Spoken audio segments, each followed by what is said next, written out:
has already taken the first few sentences of my presentation by telling you about Jim being in Italy. Jim, I appreciate the invitation to be invited back this year to present some of our land genealogy research. And of course, in Jim's absence, you'll hear only from me today. Who remembers last year's final exam? How many feet in a chain? Somebody tell us, how many feet in a chain? 66. Excellent. 66 feet in a chain. So all of you qualify for today's advanced land genealogy course. These are some of the goals, basically the same set of goals that we presented last year, to be researching the early plats, constructing and digitizing the plats, arranging the plats into clusters. The last two goals here are some of the points that we've not yet made as much progress in terms of locating the clusters of plats onto topographic maps and locating historical sites, points of interest, although I think we've made more progress than what we've presented fully. I would add another goal that in addition to the mapping, a database is needed to document the positioning of each tract and the location of the historic sites. Last year, we presented 6 colonial plat clusters that were east of I-95 in present-day Clarendon County. Great Savannah, what we call the Nelson Cluster, McKelvey Flood Cluster, Davis, Candy, Mouzon. Last year's plat clusters are on a table at the back of the room. I haven't yet spread them out, but those plat clusters will be available to review at the end of the presentation. We also presented 3 clusters west of I-95, Scotts Lake, a Richardson cluster, and a Matthew Singleton cluster near Poinsett State Park. All of these clusters continue to be works in progress. We refine them, we add to them, keep plugging away. So what's new since last year? At George Summers' suggestion, Jim Queen and I have been working on a halfway swamp Jack's Creek plat cluster. It too is not complete, but this gives you a preview. Do we need to do something with the lights here?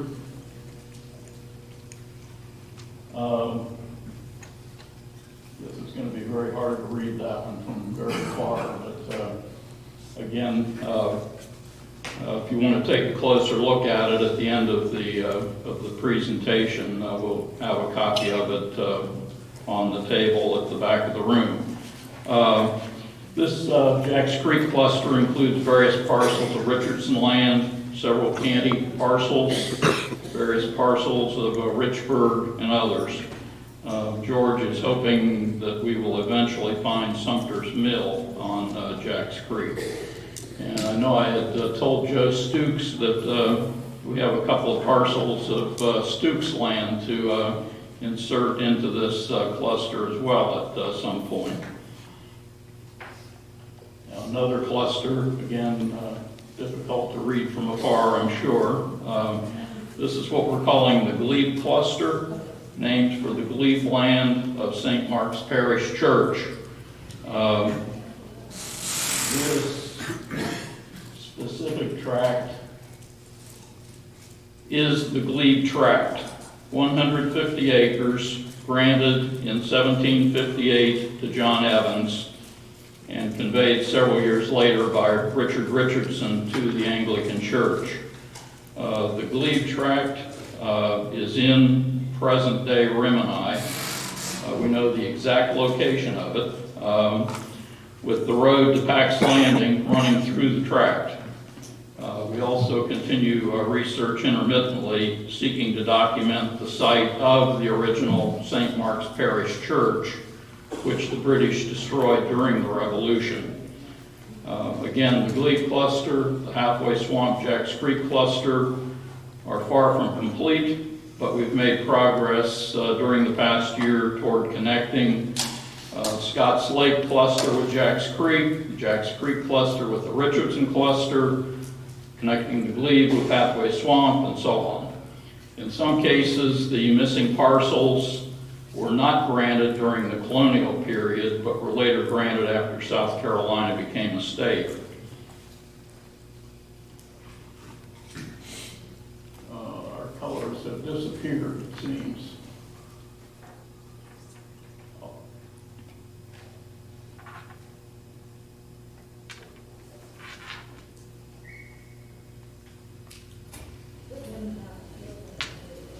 Okay, well, we'll have to somehow or other cope with the vanishing colors here. This is also new for this year, our Fort Mott Flat cluster. In the time remaining, I'll discuss several plantations along the Congaree River and the Santee River. Each of these plantations has a connection to the American Revolution, and each of these plantations was situated on high ground. In some cases, the plantation name included the word mount or bluff. You'll hear today about several prominent persons of the Revolutionary War era who were very aware of elevation when they acquired and named their plantations along the Congaree and the Santee. It was not unusual for a plantation to consist of land on both sides of a river, and that was true of the plantations at which we'll be looking during the remainder of this presentation. This plat cluster reflects one of the challenges when mapping plats on both sides of the river. The clusters that we presented last year, I think we confined our mapping to only one side of the river, but here we were attempting to include plats on both sides of the river, and it's clear that we've got more work to do on this cluster to align the parcels that are north of the river with the parcels that are south of the river. So again, some of I really don't know why our colors have all become the same, but they have. But pardon me? This is one cluster right here. That's your brown cluster. Okay. Well, let's see. On the, I will mention that on the printout that we'll have at the back of the room, I think we'll have the other colors. So in any event, for now, though, this cluster out here on the west, so as to speak, was part of a plantation of Isaac Huger, who was a general in the Continental Army during the Revolution. Huger's plantation also included several more tracts not yet drawn on the south side of the river, and 850 acres north of the river. Now, Huger's land north of the river was 600 acres of this 800-acre tract, and also 250 acres in this tract. Huger's plantation, on both sides of the river, was the site of Huger's Ferry, which was established in 1786. Now, adjoining Huger's plantation was a plantation of the provincial governor, Lieutenant Governor William Bull. And this white portion right in the center here is Bull's plantation on the south side of the river. Again, it included acreage as well on the north side of the river. An 1880s map of the Congaree River by the Corps of Engineers identifies a feature as Bull's Hill, an obvious reference to the high elevation of land south of the Congaree. And Bull's Hill on the 1880s map is the present-day site of Congaree Bluffs Heritage Preserve in Calhoun County.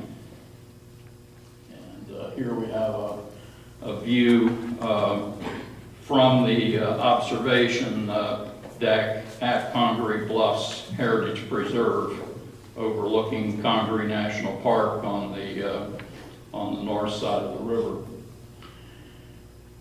Now, back to our Fort Mott cluster. Probably some of you will recognize the name Mount Joseph, and perhaps others don't recognize that plantation. Mount Joseph is, well, it was shaded pale yellow, but everything is now pale yellow. But the tracks that we had in a portion of this tract, this tract, this tract, and this tract. The Miles Bruton assembled Mount Joseph plantation from 1771 to 1774 by purchasing several tracts. After Bruton and his family perished at sea in 1775, Mount Joseph was inherited by Rebecca Mott, a sister of Miles Bruton. You're probably familiar with Revolutionary War action at Rebecca Mott's plantation. The British seized and fortified the plantation house to serve as one of their posts in the South Carolina backcountry.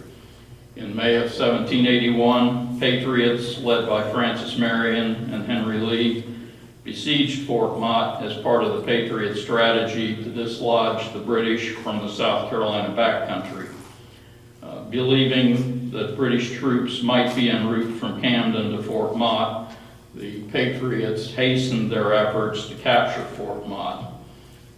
They set the house roof ablaze, and by some accounts, Rebecca Mott furnished fire arrows that were used for that purpose. Unable to extinguish the flames without being shot atop the roof, the British surrendered Fort Mott on May 12, 1781. This image shows a white aerial image, shows a white spot right there. That's the site of a DAR monument at the hilltop where Rebecca Mott's plantation house stood in 1781. And in this next view, we have the present-day vista from the site of Rebecca Mott's house at Mount Joseph. Just as a point of reference, the elevation, according to USGS maps, is 245 feet above sea level at the hilltop. And the inset here shows the DAR monument, which was erected in 1909. I thought Luther Wanamaker was planning to be here today, but I don't see Luther yet. I know Steve Smith is here, who has conducted archaeological research at Fort Mott. When I mentioned Luther Wanamaker, Luther is the owner of the Fort Mott battle site. So I'm sure that Steve would be happy to talk with you after we adjourn this afternoon. Before we move on, let's comment about this particular tract. It was 866 acres, granted in 1768 to Job Marion, who was Francis Marion's brother. Job Marion sold this tract in 1770 to Benjamin Farrar, after which the tract became part of 3 plantations. 400 acres became part of Miles Bruton's plantation, which, as we've already mentioned, became Rebecca Mott's plantation. This 866-acre tract extended upriver to the extent that more than 160 acres became part of Isaac Hugee's plantation. And the midsection then was which would have been on the order of about 300 acres if the survey was accurate, would have been part of William Bull's plantation. Now, here we have the vista from the Job Marion tract, from the heights near the eastern end of the Job Marion tract. The elevation here being about 220 feet above mean sea level. From the vantage point from which this photo is taken is atop a very steep bluff, which is about 140 feet above the elevation. Oops, wrong button.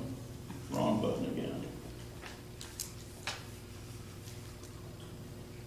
Congaree River there, 140 feet above the river level.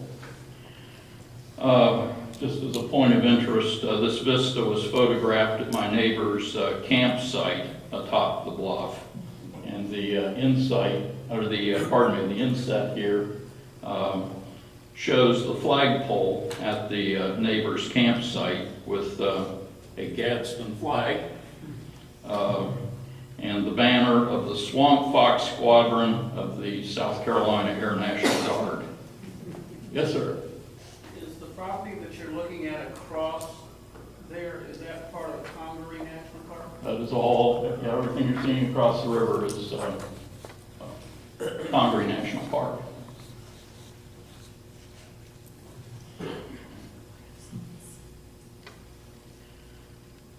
The Fort Mott area was important to the British because a road continued up the Congaree River to the British post at Granby, and another road continued up the Wateree River to Camden after crossing the Congaree River at McCord's Ferry. McCord's Ferry was near the northern tip of this great bend in the river, which doesn't show up.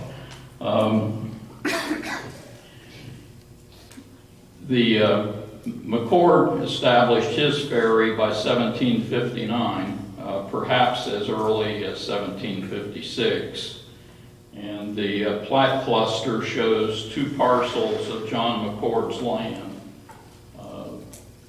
This tract and this tract, opposite the northern tip of this peninsula leading up this way, which was known as Buckhead Neck. McCord's Ferry was preceded in 1749 by Joseph Joyner's Ferry, and this tract is Joseph Joyner's land, granted in 1749. This 1755 plat at the very northern tip of Buckhead Neck shows the road at the south side of the ferry. And George, with his computer talents, has colored in the road that was leading up the peninsula to the south side of the ferry.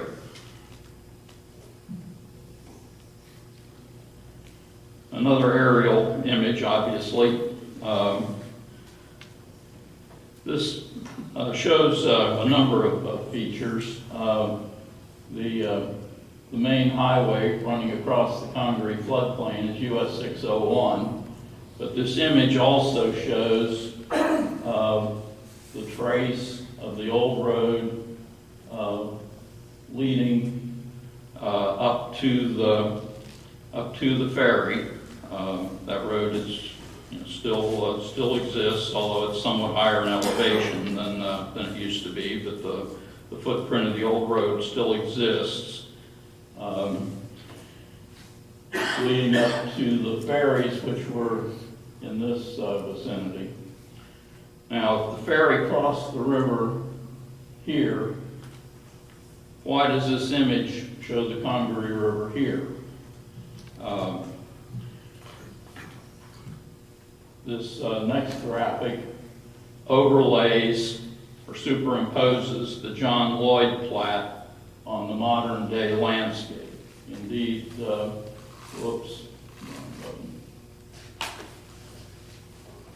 McCord's Ferry and Joyner's Ferry were up here The answer is that coastal plain rivers are dynamic. Their channels shift, sometimes gradually, sometimes dramatically. The Congaree River cut a new channel across Buckhead Neck during the Great Flood of 1852. As a result, the river's new channel bypassed more than 3 miles of the former channel, and much of Buckhead Neck became Buckhead Island north of the river's new channel. The Congaree's former channel, still visible through here,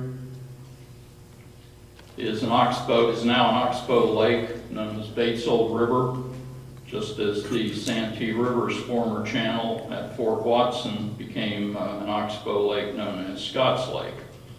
Could you point out on that graphic where the Fort Mott location is? The hill right there would have been the side of the house.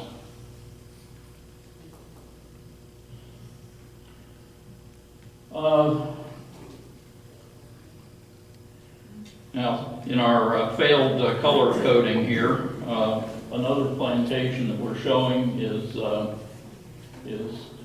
Belleville, which was the home plantation of Colonel William Thompson. We'll hear more tomorrow about from Doug McIntyre about Colonel Thompson at the Battle of Sullivan's Island.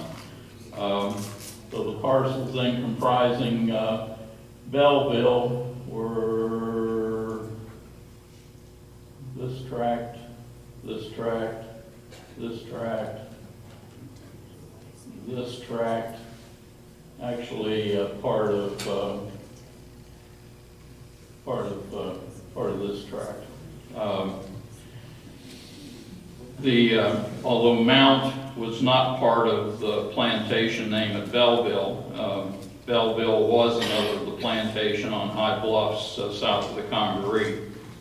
This particular tract, 600 acres, became part of Belleville. The plat for that tract, for the land grant to a fellow named James Reed, shows a feature identified as Prever's Bluff. So again, another reference to high land on the south side of the Congaree River. The British seized and fortified Belleville in 1780, and it served as a British post before they moved next door to Rebecca Mott's Mount Joseph plantation. In February of 1781, Thomas Sumter unsuccessfully attacked the British post at Belleville. Just downriver from Belleville was another plantation with this tract, this tract, this tract, half of that tract, an island in the river, and additional parcels on the north side of the Santee River. This plantation that I've just pointed out was one of several plantations owned by Peter Manigault. And the name of that plantation was Mount Harriet. At this point, I want to give credit to Maurice Krause for finding the names Mount Harriet and Mount Ann, if we get to Mount Ann. Both the names Mount Harriet and Mount Ann are in Krause's 1964 dissertation at Northwestern University about the Manigault family of South Carolina. Now, this is an old map at which we can take a closer look at Mount Harriet Plantation. Again, the parcels, again, some of the old maps get a little not so easy to read, but parcel H, parcel F, parcel E, again, Pearson's Island, then lands on the north side of the Santee River as well. Peter Manigault assembled this plantation in the early 1770s by purchasing land rather than receiving royal land grants for those tracts. This particular parcel is interesting for several reasons. Peter Manigault purchased it from William Thompson, to whom the tract was granted in 1765. But the tract is more significant historically than merely being a tract granted to William Thompson. Amelia was one of the townships established in the 1730s in South Carolina's backcountry.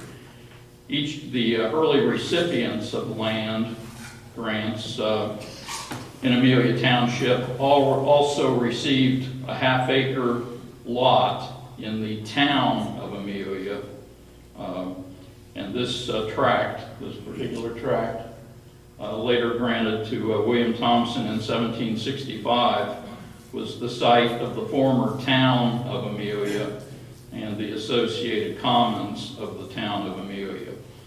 In the context of the Revolutionary War, Mount Harriet Plantation was perhaps, or maybe I should say probably, the site of Big Glade, where Thomas Sumter captured a British supply convoy in February of 1781 after the failed attack on the British post at Belleville. I'm sure you're aware of the accounts about Sumter loading the captured supplies onto boats, which proceeded down the Santee River, only to have the British near Fort Watson recapture the supplies back from the Patriots. And just one further detail about Manigault's plantation here. After the Revolution, the General Assembly enacted a statute in 1786 to move the state capital from Charleston to a site near the center of the state. The Senate preferred a location near Friday's Ferry on the Upper Congaree River. The House of Representatives adopted an amendment to locate the new capital within 2 miles of the confluence of the Congaree and Wateree Rivers at or near Mr. Manigault's plantation. As it turned out, ultimately, the House accepted the Senate's version of the bill, so the present-day site of Columbia, rather than Manigault's plantation, was selected in 1786 as the new state capital. Moving on down the river. Wasn't there a private ferry, Manigault Ferry? There was, yeah, there would have been a ferry there as well. Yeah. What happened to all the plantations? Pardon me? What happened to all the plantations? What happened to the plantations? Can we take that on in the question and answer portion? Oh, sure. Okay. We'll, again,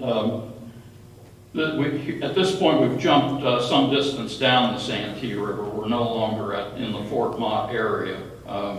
This plat shows part of Mount Tacitus, which became a plantation of Governor Charles Pinckney, not to be confused with Charles Cotesworth Pinckney. There is great confusion, even recently, about Mount Tacitus's location. Some persons have asserted incorrectly that Mount Tacitus lay along the Upper Congaree River. From our land genealogy studies,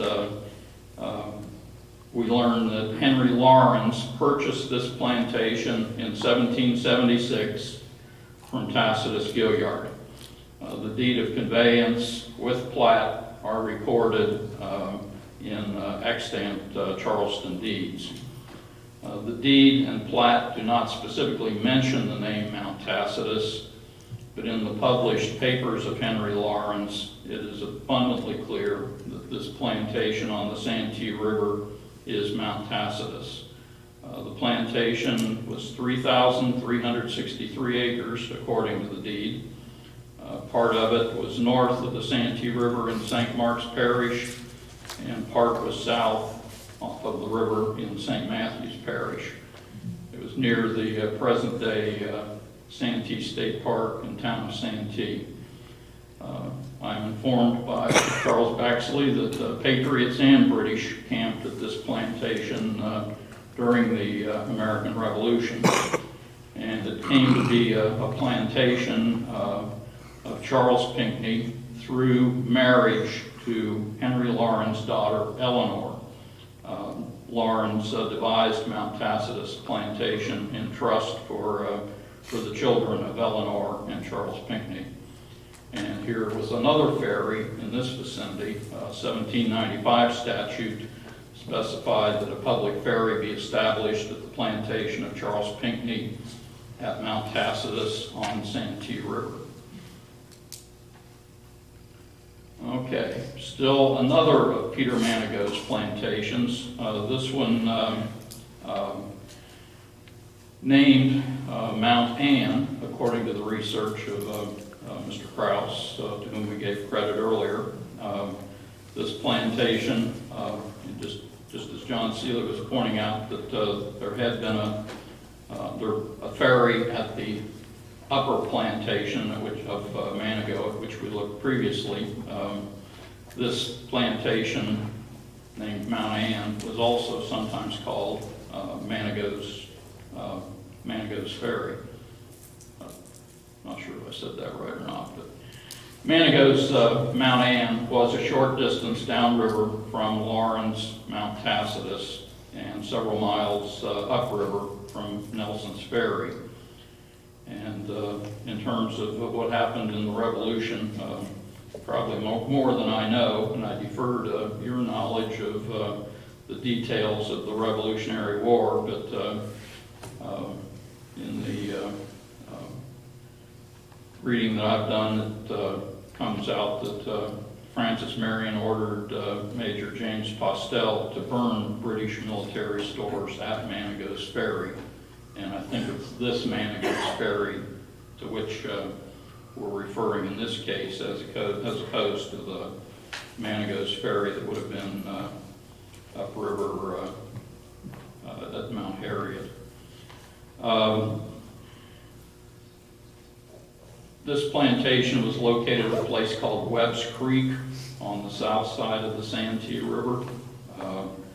Notice also that the map of this plantation included 4 tracts on the north side of the Santee River. And as I'll show you in a moment, these 4 tracts show up in our Great Savannah Flat cluster from last year. And there they are. That rectangular tract, that rectangular tract, triangular tract, rectangular tract. So those 4 parcels, even though the top side here in our flat map differs slightly from what we just looked at, these are definitely the same 4 parcels that comprised part of Peter Manigault's plantation. Now, very close by, Gabriel Manigault had purchased thousands of acres from Benjamin Farrar at the Great Savannah. So Gabriel Manigault's lands, I think we might have touched on this last year, included this tract, this tract, this tract, and this tract. So considerable land holdings by Gabriel Manigault at the Great Savannah, as well as the plantation of Peter Manigault. Now, in terms of points of reference, this very narrow little rectangular parcel right here is actually at the riverfront. Sorry that it doesn't show up so well on the graphic there, but this was the location of Beard's Ferry on the north side of the Santee, and of course Beard's Ferry became the more famous Nelson's Ferry.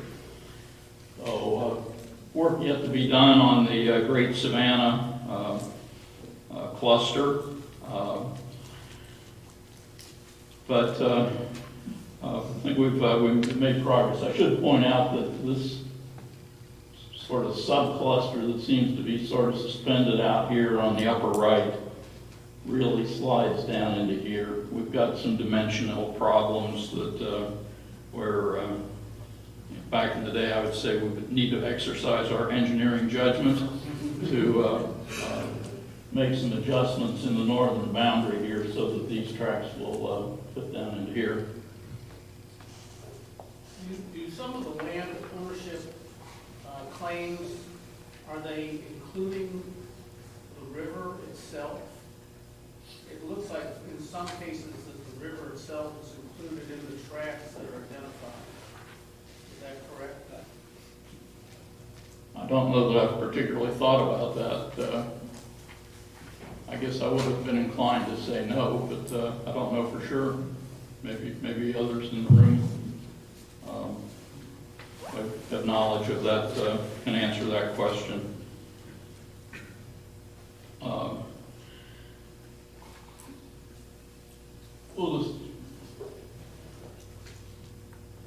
This is another of the clusters from last year, what we call the McKelvey and the flood cluster.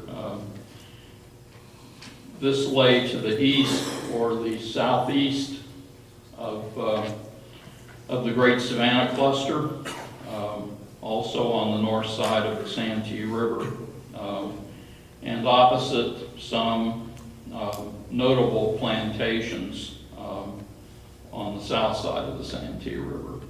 And in some conversations that Charles Baxley and David Ruhr and Keith Gourdine and Steve Katzberg and I've been having, we're getting into some of these plantations on the south side of the river. Again,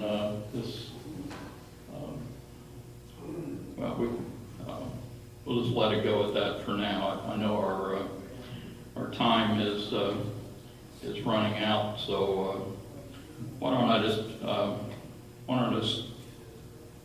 hold at this point and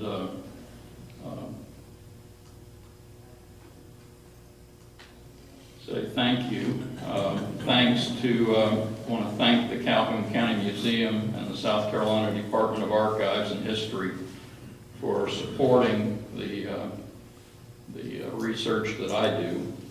And thanks to all of you for your interest in today's presentation. And I will be happy to try to answer questions. And again, at some point, we'll get the plat clusters are being spread out there at the back, so they'll be available after we break here.